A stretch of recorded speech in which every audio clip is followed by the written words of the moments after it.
Anyway, let's see. This is a prediction. This is a lock I had in 2019. Trump is worse than Biden. That's 100% true. But a lot of people try to make it seem like a Joe Biden presidency would be significantly better than Donald Trump. When in fact, I want to make the argument that the Obama presidency and the Bill Clinton presidency got us to Donald Trump. And the next time around with a Joe Biden presidency, we're going to have someone worse than Donald Trump. When it comes down to issues that pertain... This is, again, leading up to the 2020 election. Okay? This is in, like, 2019. This is at... and turns out it was Trump, too, right? Turns out it was Donald Trump, too. Much worse.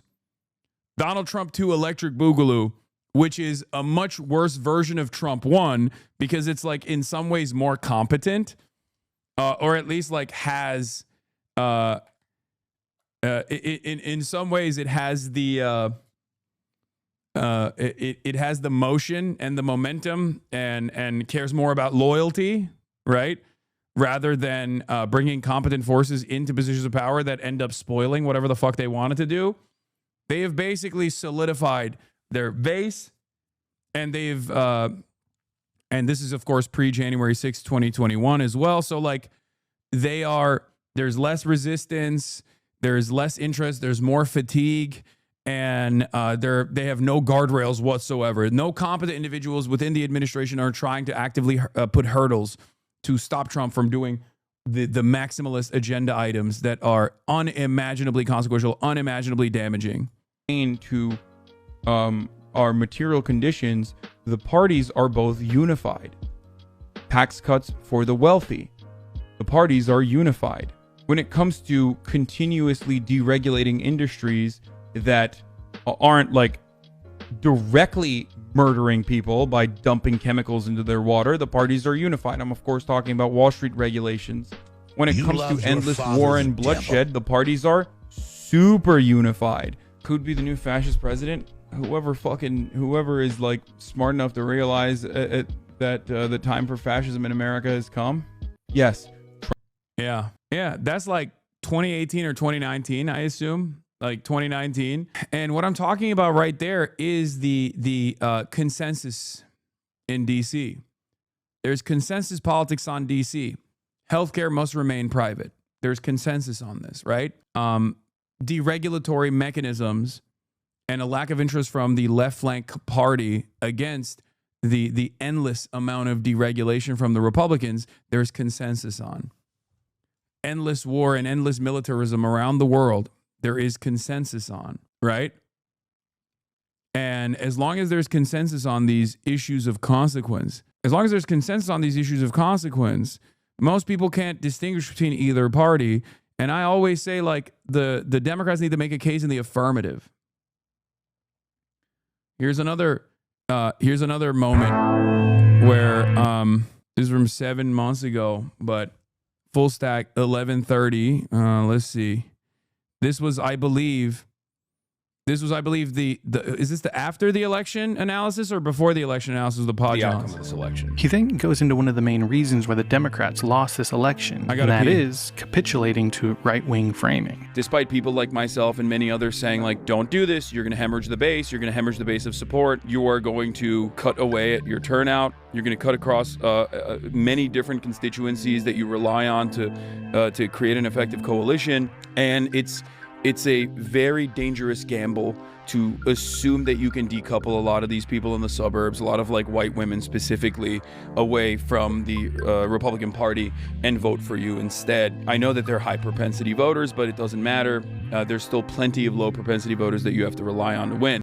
And people might say, oh, why do you keep harping on this? Like when it's obvious that like Donald Trump is devastating, right? The reason why I'm doing it is not to be like, oh, I was right.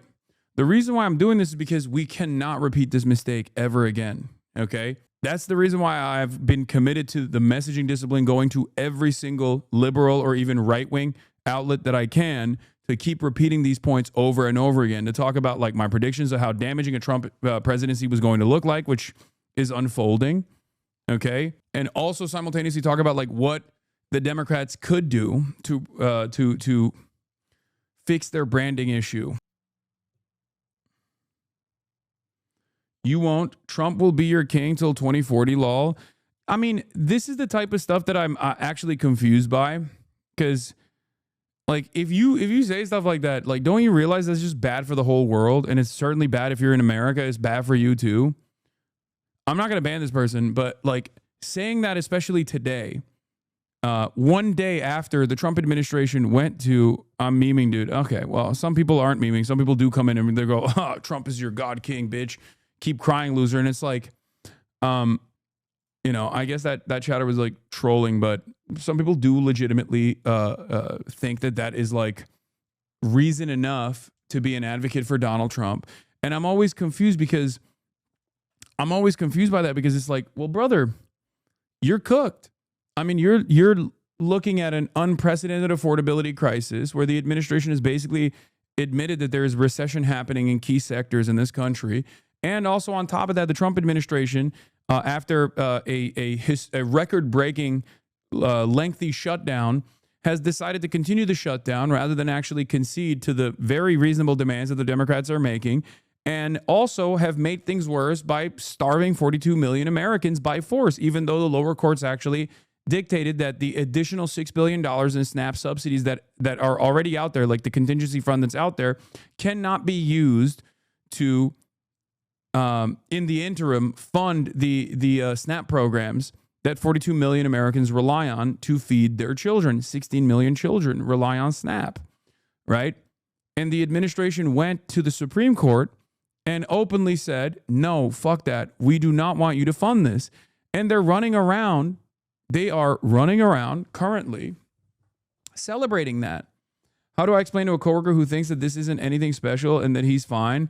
Like, how do you shortly say all of this? I mean, just ask him, like, one of the aspects that has been very damaging to the way that people reflect on the Trump administration has actually been the ballroom shit. I can't believe it, but it does feel like the electorate broadly got annoyed with the fucking ballroom. Like, that was a unique moment of discontent. Another one was the Zelensky thing. Like, it just blows my mind that the stuff that people actually care about is the unpresidential qualities of this president and not the actual impact and not the actual devastation. It is kind of crazy how image obsessed most people are still, where they see people starving and that doesn't piss them off on its own, but they see people starving.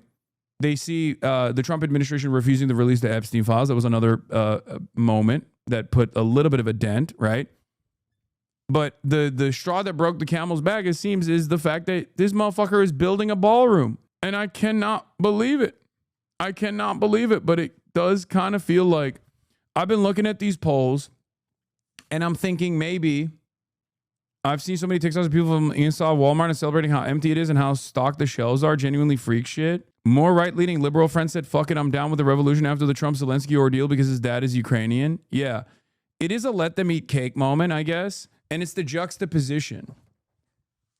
I think it might be the juxtaposition of, like, it might be the buildup of all of the other things that he's fucked up finally coming to a boiling point.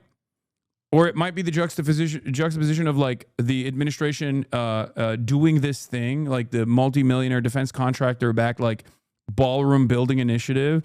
Or it might be the aesthetics of destroying the White House. And I don't know. Maybe it's all of the above. But, you know, one of the stickiest aspects for Trump's disapproval, has been the fucking ballroom. It blows my mind. I guess we're all very visual learners, you know? We're very aesthetically driven still to this day. I think people are just dumb and the ballroom puts it into black and white for a lot of normies. Sure. The issue I worry about is that this dialectical moment the admin is inducing won't push people towards anything progressive, but deeper into the reactionary bigotry and hatred. Yeah, but we can't. We have an opportunity to make a fucking make a dent in the collective consciousness here. That's what I mean. As contradictions worsen, people can move in either direction. as contradictions worsen and people can move in the reactionary direction, and as many do, because the Republicans never stop advancing their reactionary agenda, and they never stop making, they never stop trying to make messages stick. They never stop trying to divide the working class, and they do so successfully. But we have an alternative vision here, right? We have an alternative vision here. We can show them these contradictions. We can show the people these contradictions and say, hey, look, there is a different alternative out there. There is a different way out of this, okay? Obviously, if you are on the left, you are outside of the duopoly framework. It's just the reality. Unfortunately, we have two major parties that are, both capitalist, right? But at least one allows an opening for anti-capitalist candidates to run. So I always say, you got to exhaust all options and also simultaneously continue applying pressure to the one party that has a base that is more malleable and is a base that is more open-minded and a base that might actually find themselves to be closer to your worldview, closer to an anti-capitalist vision than they previously thought they were. That's where we're at. But yeah, Argentine President Javier Milei doing the Trump dance in Mar-a-Lago after getting a $40 billion bailout. Meanwhile, Trump won't renew subsidies for American healthcare. They're laughing in your face as they steal your money and make you suffer. This is true. It's fucking ridiculous. They're dabbing on us. I can't in good conscience understand why. I can't in good conscience understand why they're doing this, by the way. I genuinely can't. Like, it blows my mind. It makes me feel somewhat crazy. Just like I can't understand why the Trump administration would, on the one hand, try to fix the price of meat, okay? The price of beef in general, because they identify that as a pressure point. They identify that as like a point of anger and resentment. But, which, by the way, ironically also Argentina is involved in as well, because instead of addressing the monopoly that exists in the meat packing side of things and in the beef side of things, they're just like they just tried to flood the markets with Argentinian beef, right? Which frustrated a lot of American ranchers. So there's that too. But on the one hand, they're doing stuff. They're doing initiatives to try and break up the monopolies now, because they realize that there's a lot of discontent on that front, because there's a lot of anger in how expensive beef has gotten, right? It's one of the major points. But also on the other side, they are actively and successfully stopping. They're actively and successfully stopping by way of the Supreme Court, issuing an emergency order to temporarily block full SNAP food aid payments. Like, that blows my fucking mind. I am not the only one who noticed. Yeah. I said, I swear to God, he's trying to start riots in this country so he can mobilize the military, declare martial law, and halt elections permanently. I cannot see another reason for this kind of cruelty. I can't understand it. It makes no sense. Like, they're trying to relitigate the glorious time for the oligarchs in the roaring 20s. There is no rhyme or reason to do this. It just doesn't make sense. It literally doesn't make sense. Unless they are basically just they're like bots, and they just are fans of history and they want to repeat it or something. I don't get it. I do not understand it. Trump and his cronies do not think they need consumers anymore. They think AI and robots will save them from everyday people. They want to subjugate it, and they will push escalation after escalation. We are on our own. Like, the Great Gatsby themed Halloween party is obviously one of those examples. Like, aesthetically, they are doing a horrible job. So horrible that even the Democrats, who are not the best communicators, at least on the leadership side, have still been able to come out of this like shutdown battle with the Republicans being held responsible. If the Trump administration was at least a little bit aware of the situation on the ground, or if they didn't actively try to say, like, we hate you and we want you to eat shit and die to the working poor every single day with this kind of messaging, with this kind of imagery, I think the Democrats would be getting fucking destroyed right now in the shutdown battle. If the Republicans were a bit more competent and less overtly evil, that would be a much more difficult battle to overcome. One that I don't think the Democrats currently are capable of fighting.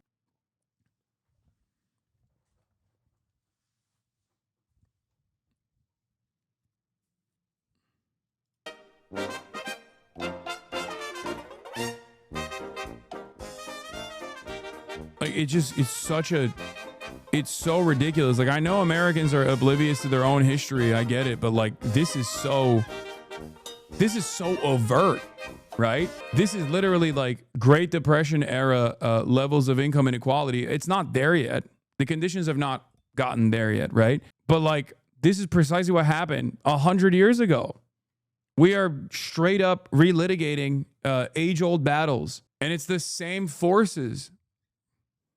It's the same forces of capital that designed an environment, designed a system that gave them endless amounts of wealth and prosperity, while the regular people suffered. Yeah, it's basically the Roaring 20s in color. Yeah, look at this. 2 articles published on the same day. Are you radicalized yet? Balance zero. SNAP recipients go without food after benefits don't arrive. Elon Musk. Tesla shareholders approve $1 trillion pay package for Elon Musk. The money will be awarded in a series of payments over 10 years if Tesla meets a series of performance benchmarks. What are we doing? No one should have $1 billion, let alone $1 trillion. I cannot comprehend this. And I don't understand how there are people who will ride for this. There are people who still go, no, that's fine. That's good, actually. This is prosperity. This is a good thing. You're silly. You don't understand. This is a good thing. It's like, no, this is just as much a failure of the system as the reality that there are homeless people in the wealthiest country on the planet. Almost 1 million of them, 600, 700,000 people go to sleep without actual shelter every single day in the wealthiest nation on the planet. Okay? That is a policy failure. And this is a policy failure as well. I forced myself to watch some of the Tesla shareholder meeting, and it baffles me how this is the guy we're essentially choosing to be the world's first trillionaire, just pure ketamine-filled rants, over-promising and throwing out wild numbers and nothing to substantiate them. The entire crowd is dead silent until they hear, but stock go up, burr, and then they cheer without even understanding what they're cheering for. It's all, it's gotten to a point where, like, I personally think that the stock market is just a straight-up scam, where the market fundamentals don't matter.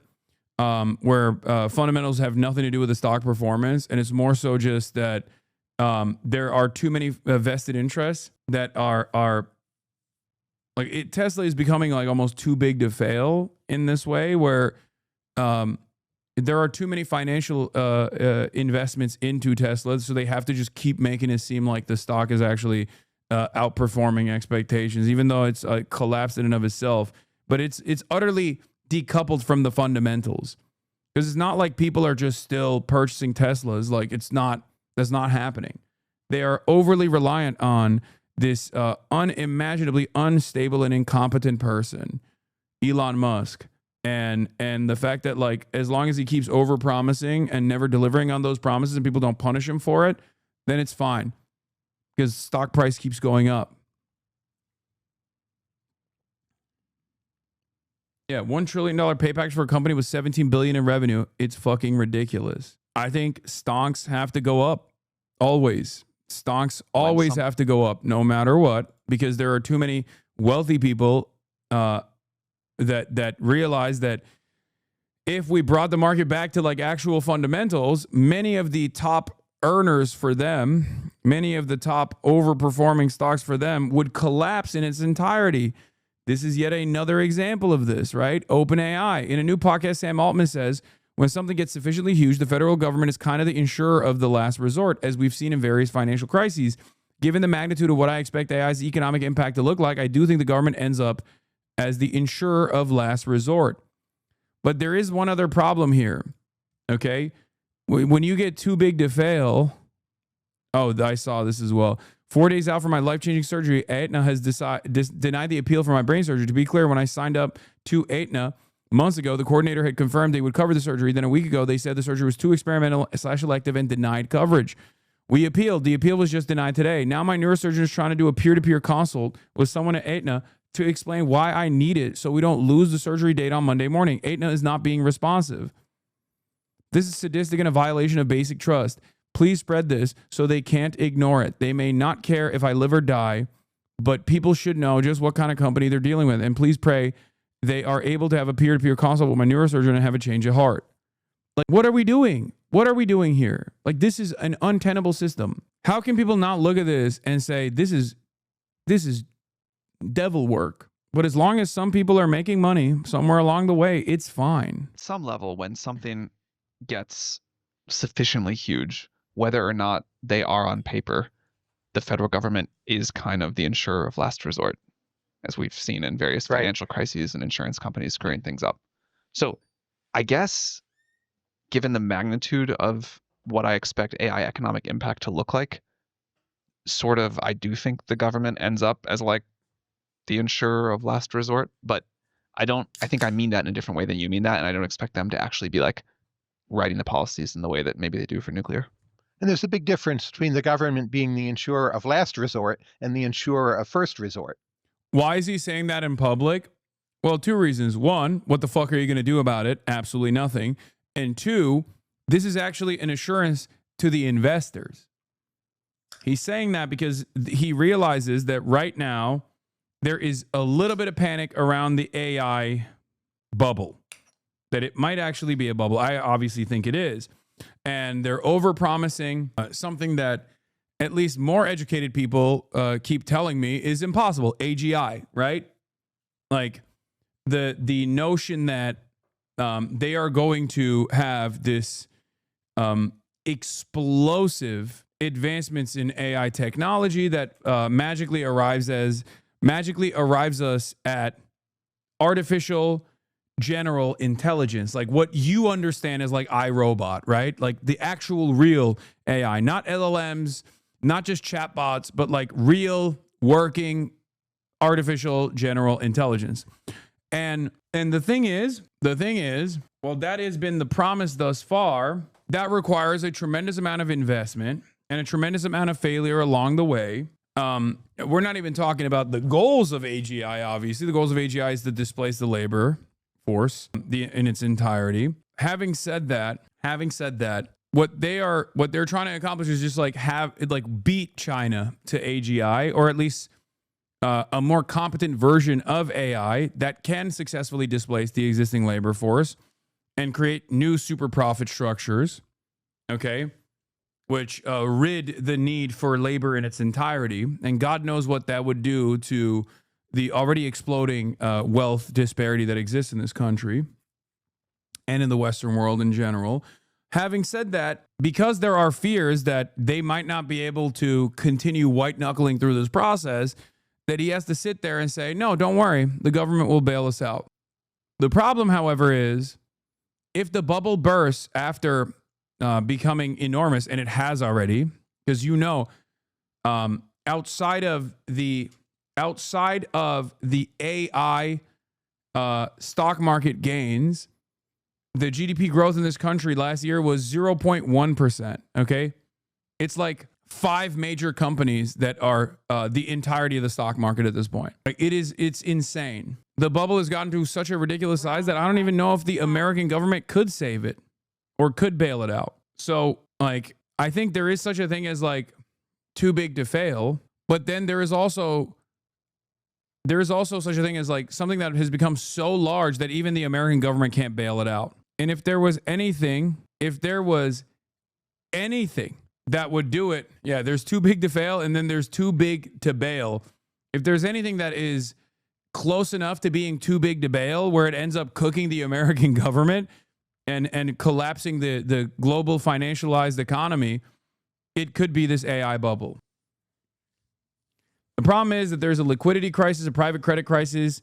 Private equity is over-leveraged. Commercial real estate is dying. Repo is up. Unemployment is the worst it's been since 2003. These are dominoes. The American government is not nimble enough to do anything about it, or competent enough to do anything about it, or the American government structure, albeit still incredibly powerful, does not have the proper tools to do anything about it, because their entire purpose is to advance the interests of capital. And capital has a tendency to self-destruct. Capital is so invested in short-term gains that they don't even realize the broader long-term consequences of these actions, of this gamification of the system. So they get ahead of their own long-term stability interests. Because when everything collapses, you're cooked. All of the wealth in the world will not help you, right? What are you going to do? Even if you are so wealthy that you can hire like private mercenaries to defend you and hire private services that only serve the interests of the super, super, super wealthy, do you really want to live in that world? Like, what good is that world if it does not, if it's not the world that we know right now? Like, what does it matter? Is it even worth living in a world like that?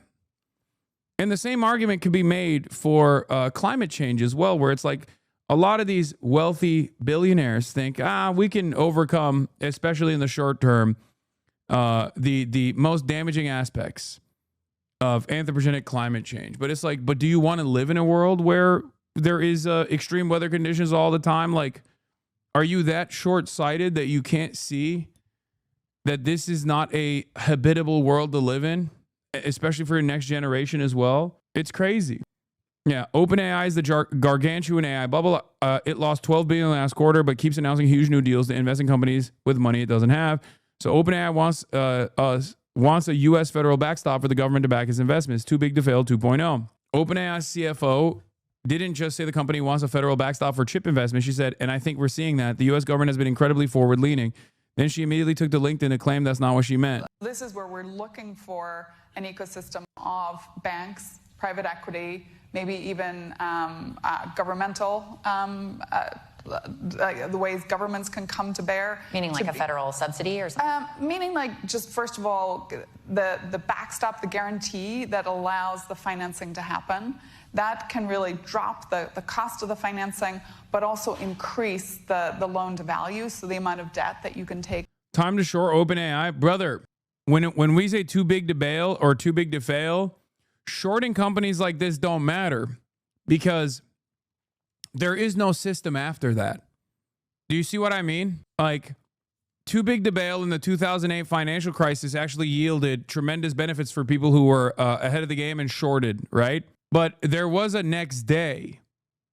My point is, I don't think there is a next day because of the gargantuan size that the AI bubble is, / the way that, and also the way that like our capitalist forces have completely dominated the government, that if the dominoes fall, I think the structure will not remain at all. So there is no payout for you at the end of the day when you short. There is no payout for you at the end of the day when you actually successfully short, like and time the perfect opportunity to short the AI bubble, right? Because if that fails, then everything is gone. It's still not as big as .com, and there was the next day in 2000. You're wrong. Okay, maybe I don't understand it. OpenAI is not a public company / in the stock. It would be Nvidia. It's value at $1 trillion. I disagree. It will be super bad, but not the end of the USA. I don't know. Maybe I'm being too alarmist. On top of an equity portion for So some federal backstop for chip investment. Exactly. And I think we're seeing that. I think the U.S. The reason why I don't think you can compare this to the .com bubble is because there was still, like, it was a different time, right? There were still companies that were building shit, okay? Not every aspect of the American industry or not every aspect of the American market was bankified as it is currently. Like, there wasn't an entire collapse in confidence that destroyed everything.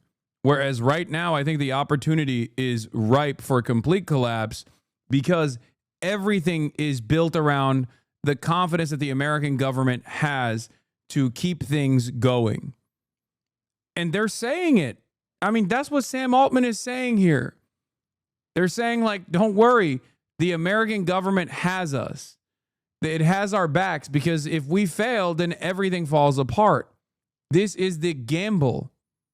This is the dangerous gamble that the American government has made, which basically says, like, no, this is the next initiative in tech, and it's not going to be born about from the public sector and the public research, which has a lot more room to fail, and you can dump a lot of money into it and make it fail on the sidelines until you actually reach world-changing success like DARPA with the internet, right? This is in front of you, in front of your eyes, as material conditions are worsening, And where all systems go, we're just like entirely reliant on this pie in the sky technological achievement that will arrive us at this completely new world. We're not even thinking about like the ethical considerations. We're not thinking about the considerations of like what the next day will look like. I'm not even getting into that. I'm not even getting into that side of things because like who knows how that will work? Who knows how that will look like? Who knows what that will look like? Sorry. Why this analyst says the AI bubble is 17 times bigger than the dot-com bust. At this point, even the concept of an AI bubble seems to be in a bubble. In fact, Deutsche Bank analyst said last month that the AI bubble has already been burst. Perhaps some corners of the internet are bored of the bubble talk. That's not making the market any less bubbly. Just this week, the Financial Times wrote that 10 AI startups, not a dollar in profit among them, have gained nearly $1 trillion in market value over the past 12 months. That is, to use a technical term, bananas. Even as Wall Street analysts and tech media increasingly question the hype, drawing uneasy comparisons in the late 1990s, the AI industry's response has been to shrug and watch their valuations tick higher and higher. The AI faithful believe the technology will disrupt in a good way, hopefully, virtually every aspect of modern life, from phone operating systems to pharmaceuticals to finance. And even if there is a bubble, proponents say the dot-com bubble gave us companies like Amazon and the internet became, well, the internet. There are plenty of skeptics countering the AI hype machine, though few professional market analysts have done so as stridently as Julian Garan, a researcher and partner at the UK firm MacroStrategy Partnership. John Green put a video out there where he took money out of his retirement fund and the S&P 500 because it's only driven by AI and he needed to make sure that he can diversify in other markets. Earlier this month, Garan published a report claiming that we are in the biggest and most dangerous bubble the world has ever seen. Garan concludes that there is a misallocation of capital in the U.S. that makes the current frenzy 17 times bigger than the dot-com bubble and 4 times bigger than the 2008 real estate bubble. That is, needless to say, a bold claim about a phenomenon that is famously hard to predict. I sat down virtually with Garan earlier this week to talk bubbles and why he thinks the AI fervor is, to quote his report, not just a bit bad, but rather the antithesis of socioeconomic progress. At the heart of the note is a golden rule I've developed, which is that if you use large language model AI to create an application or service, it can never be commercial. One of the reasons is the way they were built. The original large language model AI was built using vectors to try and understand the statistical likelihood that words follow each other in the sentence. And while they're very clever, it's a very good bit of engineering required to do it, they're also very limited. The second thing is the way that the LLMs were applied to coding. What they've learned from the coding that's out there, both in and outside the public domain, means that they're effectively showing you learned pieces of code that's, again, going to be limited if you want to start developing new applications. The third set of problems in terms of how it's built is around the idea of scaling. There's a real problem at a certain point in terms of how much you have to spend to improve them. I'd say it's definite that developers have hit a scaling wall. Otherwise, they'd be releasing demonstrably better and better models each time they came to market with a new product.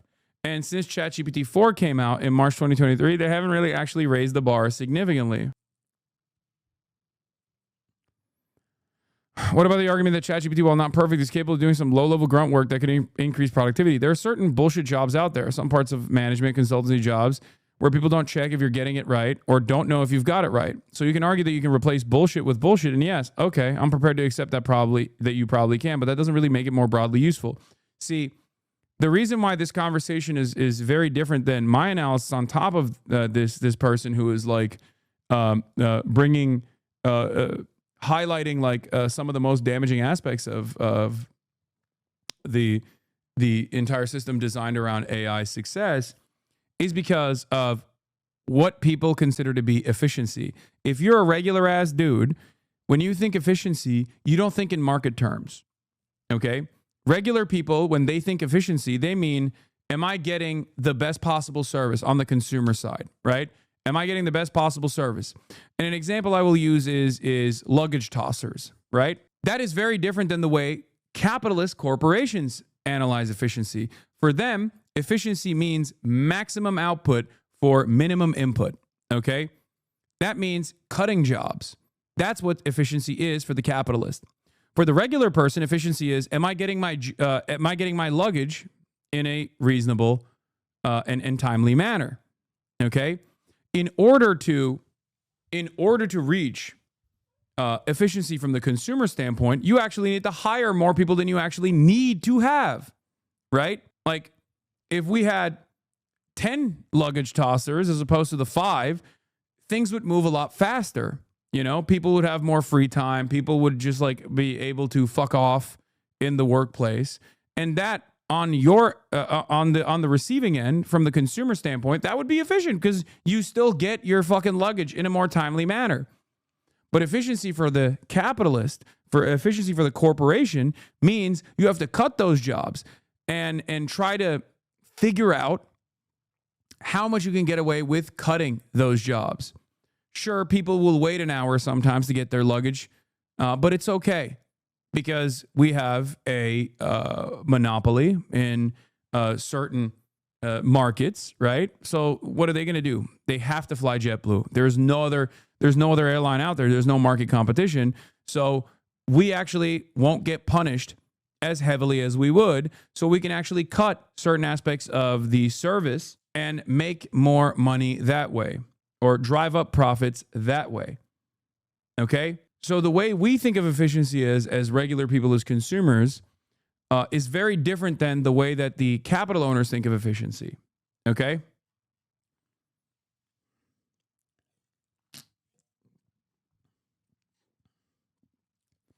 And this is the same problem with bullshit jobs. The other side of this issue, the other side of this the other side of this problem that is never talked about amongst capital owners and capitalists in general, like the theorists in general, is what that does to the average laborer.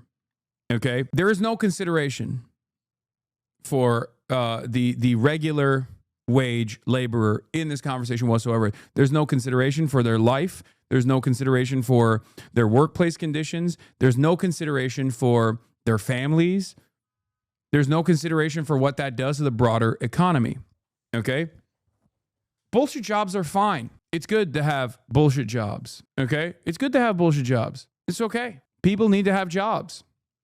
And if we did not live in a capitalist organization, live under a capitalist organization of the economy, we could have technological efficiencies in the form of AI that would actually lift the burden off of the backs of many people that could then get the same amount of money, the same wages, and do work, do much shorter hours of labor. Okay, if someone just basically sat in front of an autonomous machine and they did not displace the existing labor force in the interests of, again, efficiency from the capitalist perspective, then the economy will be much healthier overall. Okay, the capitalist solution to this is UBI. The capitalist solution to this is, oh, just let the robots do all the work, and then eventually, in order to avoid mass discontent and riots, we just give you some crumbs.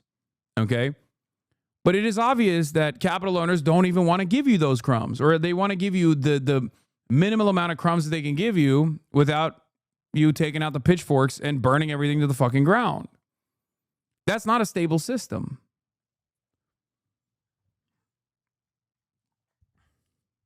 That is not a stable system at all, okay? The system has to change. Our understanding of how productivity works, our understanding of how labor works has to change. This is what I mean when I say we have to center the working class in our politics. We have to center the labor force in our politics in order to ensure universal stability, long-term stability. But I'm afraid time is running out, okay? The AI ecosystem can't really sustain itself. You have NVIDIA making a ton of money.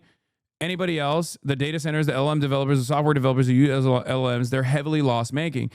Consequently, to maintain the process, you need to have continued funding, which is why it looks like a permanent funding tour. But despite all of this, there's no obvious way that they can actually turn this around to a profit. It's hope over realistic expectation. When you run out of investors, then the whole thing is going to roll over. Are investors actually pulling back? The amount of venture capital willingness to fund some of these startups, especially software developers, is beginning to diminish because they're valued so highly.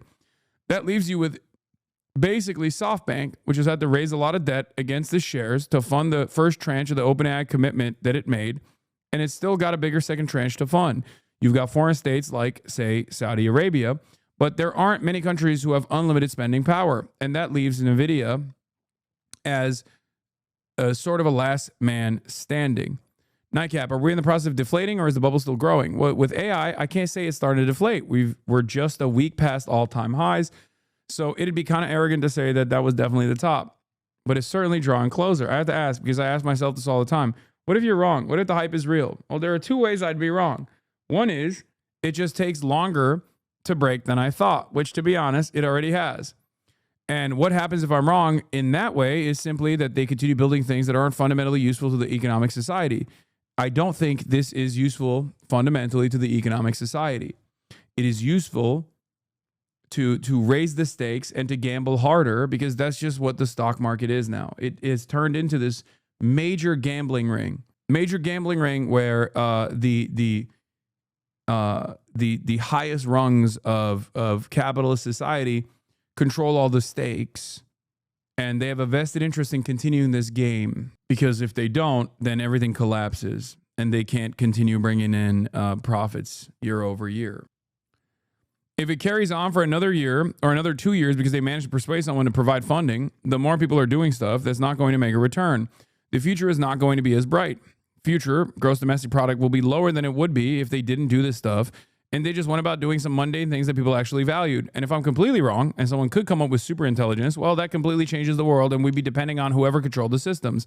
We could be in a utopia of sorts, or we could be in a brave new world, or we could be in a utopia like Player Piano, the Kurt Vonnegut book, where everyone's employed, apart from some people living in their ivory towers. To be honest, I think that's beyond our current capability as an industrial society to pull it off. If that starts changing, then I'll change my mind very quickly. I just haven't seen it. I like that as the contradictions do worsen, as the contradictions heighten, you even see some guys like this person is a capitalist through and through to the bone.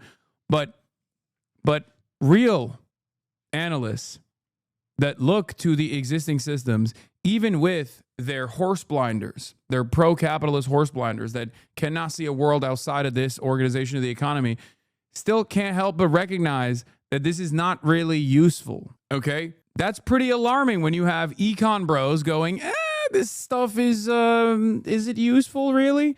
Because these aren't like card-carrying commies, right? These are not card-carrying commies at all. One thing no one talks about is how normal investors don't like this gamblingization of the stock market. For example, Warren Buffett is sitting on a lot of cash, around $400 billion, and is waiting for the bubble, so there's many boomers. That means no money in circulation. Trump just compared himself to FDR on True Social because he's going to propose a new lifetime of debt, 50-year mortgage plan as a solution to the housing crisis. Oh my God. It comes back to the contradiction between the forces of production and the relations of production. Technological development directly undermines a society anchored around wage labor. Yes. The difference, however, is that I think liberal capitalist society has done a fairly good job up until recently of making people feel like their material conditions are improving. Although wealth is a relative construct, although poverty is a relative construct, right? And therefore, when the living conditions of the bottom slowly gets better and better, right? People do think, well, things aren't that bad. And to a certain degree, they're correct. We are not at the Great Depression level yet, right? We are not at the level of like mass starvation. The wealth disparity that exists is even larger. It's larger than the time of the French Revolution. It's larger than the Gilded Age. It is larger.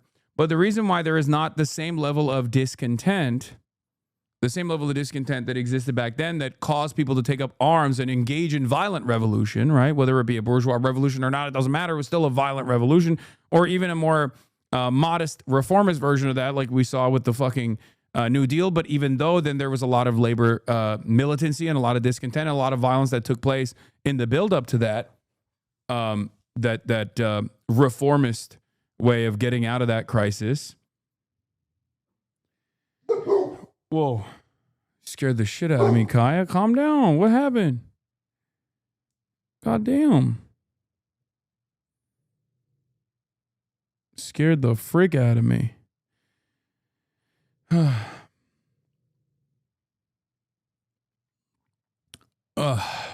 Let's see what Lena Khan had to say about this AI stuff. We're also now hearing increasingly a lot of these executives admit that there's probably a bubble here, that they're, over-investing. And just this last week, we heard suggestions from one of the companies that, maybe the government's going to need to bail us out one day. And so I think all of the concerns around privatizing benefits and profits, but socializing risk and pain is something that they very much seem headed towards. And we're going to need a really assertive government to really stand up to that. And I worry that's the last thing we have in place right now. Yeah. I just don't know. I don't know where we go from here, because the environment is different. We live in a post-World War II. If we're not going to talk about like the political economy, right? Even if we're just going to think about like the socio-political constructs that exist, like moving in the direction of fascism, which obviously these things are intertwined. It's impossible to think about one without the other. But even when we think about like the growing momentum of fascism, it's actually happening through almost a reformist. It's happening through a reformist version of fascism that we had not experienced prior.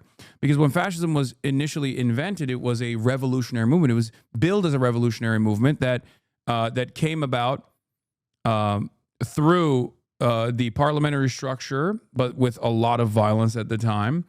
But there was it was seen as a robust response to the growing, both revolutionary and reformist socialist movements that were in existence. And liberals, obviously, in Europe sided with the fascists, right? Now we have two liberal parties, with one center-right liberal party, which is the Democratic Party, and one far-right liberal party that is becoming an illiberal party. It's becoming a post-liberal party. It is reconstructing itself to become a fascist party. And I don't know what that looks like without robust response.